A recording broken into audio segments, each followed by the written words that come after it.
أعوذ بالله من الشيطان الرجيم. بسم الله الرحمن الرحيم. يا بني إسرائيل اذكروا نعمتي التي أنعمت عليكم وأني فضلتكم على العالمين. در سورة بقره پین لسم رکو شروع شوا. پدې کې اولنۍ خبره تذکیر بالنعم علی بنی اسرائیل، بنی اسرائیل ته خطاب دی او پاغي چې کوم نعمتونه شیو نو پاغي ورلا تذکیر ورکی، نصیحت ورته کوي. دویمه خبره تخویف اخروی د آخرت یرا، او دریمه خبره عظمت شان د ابراهیم علیه السلام. څلورمه خبره عظمت شان د بیت الله شریف د کعبه، او پنځمه خبره دعا د بیت الله والو د پاره. د ابراهیم علیه السلام تذکره د دریو خبرو د پاره کوي، د دریو مقصدونو د پاره. یو مقصد چې بیت الله جوړ شوی د توحید د پاره دی، فلم تشرکون فی، نو تاسو په دې کې شرک ولې کوئ، د الله سره پکې حصدار ولې جوړوئ. دویم مقصد په دې کې دا دی چې د محمد صلی الله علیه وسلم د پیغمبر له دعا ابراهیم علیه السلام غوښتلې وه، نو انکار ته ولې کوئ؟ تاسو غزان ته ابراهیمیان وایي، نو بیا ولې د دې نه انکار کوئ د دې پیغمبر نه؟ دریم مقصد توحید د ټولو پیغمبرانو اتفاقی دین دی، نو انکار ته ولې کوئ؟ دا بیا په هغه آینده رکو کې راځي، په دې رکو کې دا نشته. دا دریم مقصد با په 132-133 نمبر آیت کې دا به ذکر شي. نو اول کې خطاب دی بنی اسرائیلو ته چې بنی اسرائیلو یاد کوي هغه نعمتونه. وګوره دی بنی اسرائیل د دې خبره شوې وه چې اسرائیل د یعقوب علیه السلام لقب، او د اسرا معنی د عبد، د ایل معنی د الله، عبرانی لفظ دی، نو معنی دار چې عبدالله. دا د یعقوب علیه السلام ته به دا ویلی کېده. دا یا بنی اسرائیل، دا خطاب بنی اسرائیلو ته دا دوباره بیا ذکر که، اشاره دی خبرې تره چې بنی اسرائیلو ته وسه پورې د توحید خبره وشوه، بیا د رسالت خبره هم په تفصیل سره ورته وشوه. اول د توحید خبره، بیا د رسالت خبره، نو اوس ترغیب ورکوي چې ایمان راوړئ. د توحید خبره در سره وشوله، د رسالت خبره وشوه، نو اوس دعوت ورکوي چې ایمان راوړئ تاسو. نو د ایمان طرف ته ترغیب دی، د ایمان طرف ته دعوت دی.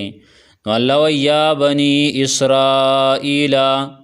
اے د یعقوب علیہ السلام اولادا، اذکروا یاد کئی نعمتی زما نعمتنا، التی هغا انعمتو چې ما کړي دی علیکم پتاسو باندې، وانی او داوم واورئ چې یقینا ما فضلتکم غوره کړي تاسو علی العالمین په مخلوقاتو د خپل زمانې. مخکې دا خبره شوې وه چې علی العالمین په مخلوقاتو باندې. څه مطلب؟ د هغه دور چې کم خلکو د بنی اسرائیلو د دور چې کم خلکو، نو په ټولو خلکو باندې بنی اسرائیلو ته فضیلت او غوروالی میلاو. خو دا اله چې کله د نبی علیه السلام امت نو راغلی، چې کله د رسول الله صلی الله علیه وسلم امت راغی، نو بیا د ټولو نه بهترین په مخلوقاتو کې هغه امت د رسول الله صلی الله علیه وسلم دی. خو په هغه زمانه کې د بنی اسرائیلو خپل زمانه کې د ټولو مخلوق نه غوره بنی اسرائیلو. واتقوا یوما لا تجزی نفس عن نفس شیئا، اوس تخویف اخروی دی، د آخرت یره ده، او په دې کې هغه لارې د خلاصون چې په دنیا کې په هغې سره خلک عام طور باندې خلاصیږي، هغه لارو د هغې نفي پکې شوې ده چې فخر د پلارانو د یهودیت او نصرانیت هغه ستاسو په کار باندې نه راځي، بلکې ځان چې کوم دی نو هغه د الله او د الله د پیغمبر د حکم تابع کوي. نو الله واتقو او ویریږئ یومن د هغه ورځې د سزا نه لا تجزي چې بدله به ورنکي لا تجزي چې بدله به ورنکي نفس یو انسان عن نفس د بل انسان نه شیئا د هیڅ قسمه څیز شیئا د هیڅ شي ولا يقبل او نبش قبل ولی منها د دینا عدل سپیدیا سجرمانا ولا تنفعها او نب پیدا ورکی اغتا شفاعت سپارش ولا هم ينصرون او نب دیو سره مدد کولی شي د دې آیاتونو تفسیر او تشریح هغه مخکې سنازه شوی وه چې دا څلور لارې په دنیا کې داسي چې هغه انسان په هغې باندې ځان خلاصي په آخرت کې به دا څلور واړه لارې بندي وَإِذِ ابْتَلَىٰ إِبْرَاهِيمَ رَبُّهُ بِكَلِمَاتٍ فَأَتَمَّهُنَّ دا اوس عظمت شان د ابراهیم علیه السلام دا غدریو مقصدونو د پاره ابراهیم علیه السلام داغه ډیره لوی مرتبه ده او نبی علیه السلام په ملت ابراهیمی باندې دی نبی علیه السلام د اسماعیل علیه السلام په اولاد کې د اسماعیل علیه السلام د ابراهیم علیه السلام بچیو اصل وجه داوا د ابراهیم علیه السلام دو زامن یو اسحاق علیه السلام یو اسماعیل علیه السلام نو دا بنی اسرائیل چې یهودیان دا د اسحاق علیه السلام په اولاد کې او نبی علیه السلام د اسماعیل علیه السلام اولاد کې بنی اسماعیلو الله وی وَإِذِ ابْتَلَىٰ او کله چې امتحان وکړ ابراهیم په ابراهیم علیه السلام باندې ربه رب داغه بکلماتن په یو څو حکمونو سره په یو څو خبرو سره فاتمهن نو هغه پوره کړي هغه خبرې هغه کلمات هغه خبرې پوره کړلې هغه احکامات پوره کړه قال نو الله تعالی ورته ویل انی جاعلک یقینا زتا ګرځو ما زتا جوړو ما للناس د خلقو د پاره اماما مشر پیشوا مقتدا چې خلق پاغه پسې ور رواني پیشوا او امام قال نو ویل ابراهیم علیه السلام ومن ذریتی یا الله زما د اولاد نم امامان جوړ کا قال نو ویل الله تعالی لا ینالو نبرسیگی عهدی زما وعدا الظالمین ظالمانو تا نبرسیگی زما وعدا ظالمانو تا یعنی ظالمانو تا بندرسیگی و نور لبه چې کم پکې ظالمان ندی نو هغې له به امامت او مشري په دین کې ورکوما د دې امتحانه د دې کلماتو نه مراد څه دي چې امتحان وکړه په ابراهیم علیه السلام باندې رب د په یو څو کلمو سره په یو څو خبرو سره په یو څو حکمونو سره د دې نه مراد هغه امتحانات د ابراهیم علیه السلام دي چې د نمرود بادشاه سره مناظره وه قرآن کریم هغه ټول ځای په ځای باندې بیان کړي انشاءالله تعالی را بشي لکه د نمرود سره مناظره کړې وه ابراهیم علیه السلام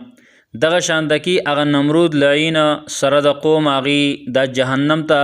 ورله جوړ کړی دنیاوي جهنم یې ورله جوړ کړی او داسې ډېر زیات ور چې هغه بې انتها د حد درجې زیات ور د دنیا یو جهنم او هغې ته ابراهیم علیه السلام ورچولی ابراهیم علیه السلام صبر کړی دین علاوه قسمه مشکلات چې الله رب العالمین ورته خپل دا بچی اسماعیل علیه السلام په دې او د دې دا مور دا په دې صحرا کې پرېږده وه په دې شړ ځای کې پرېږده وه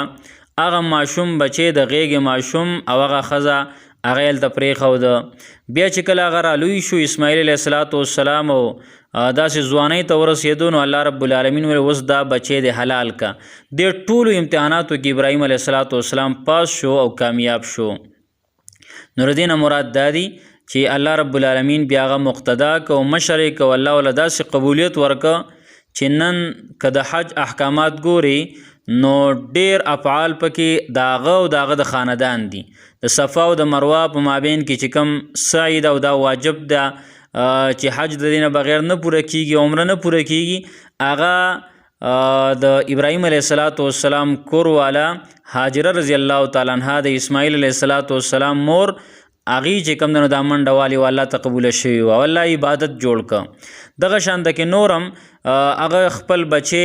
هغه د حلالې د پال رسم لولې د حلالې هغه الله رب العالمین ته دومره خوښ شه په لوی اختر کې څومره مسلمانان د دنیا د ګډ مسلمانان هغه دغه قربانی کوي د څاروي نو دسه بشمیر احکامات دي چې د ابراهیم علیه السلام هغه کارنامې دي او الله رب العالمین ول قبولیت ورکړي دي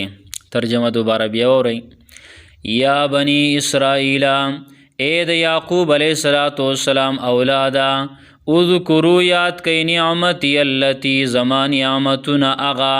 انعمتو چې ما کړي دی علیکم پتا سو باندې وانی فضلتکم او یقینا ما غرواله درکړل تاسو لرا علی العالمین په مخلوقات د خپل زمانه باندې واتقوا ويريغ يوما دا اغورزنا لا تجزي چې بدله باور نکی نفس یو انسان عن نفس بل انسان تشیان د هیڅ شي ولا يقبل او نبش قبل ول من هذا غنا عدل سپیدیا سجرمانا ولا تنفعها او نب پیدا ورکی دغه نفس تا شفاعت سپارش ولا هم ينصرون او نبد دیو مدد وکلیشی و اذ ابتلا او کله چې امتحان وک ابراهیم فابراهیم علیه السلام باندې ربه رب داغه بکلمات په یو څو خبرو باندې پاتمهن نو هغه پوره کړی هغه خبرې قال الله تعالی ویل انی جاعلک یقینا ز جوړون کې ام تعالی را للناس د خلق د پاره اماما پیشوا مقتدا مشر قال نویل ابراهیم علیه السلام ومن ذریتی یا الله زما د اولاد نم امامان جوړ کا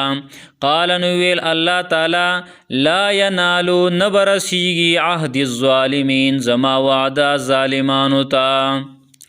سبحان الله وبحمده سبحانك اللهم وبحمدك اشهد ان لا اله الا انت استغفرك واتوب اليك